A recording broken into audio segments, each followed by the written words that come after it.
All right, let's talk about proofs, and particularly one fine detail in a proof. So look at this. So let's say we have 2x plus 3 equals 10, and that was given.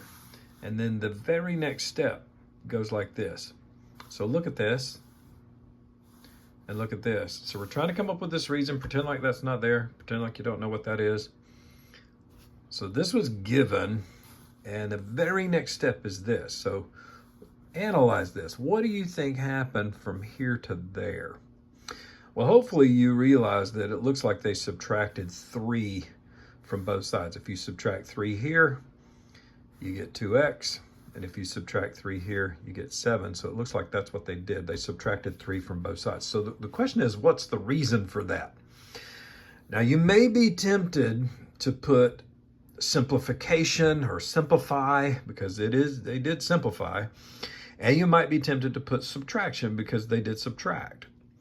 But you need to put subtraction property of equality, because whenever you do something to both sides of an equation, that's what you put. The subtraction property of equality means that if you subtract 3 from both sides, you will have an equivalent equation and the result will be true. And that's what we did here. We subtracted 3 from both sides. The reason this is not subtraction or simplification is subtraction or simplification is when you just perform an operation.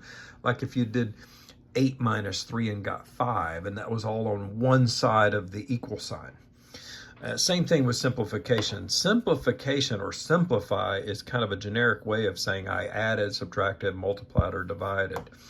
But you would not put that here because you didn't do that addition or subtraction on just one side of the equal sign. You did it on both sides.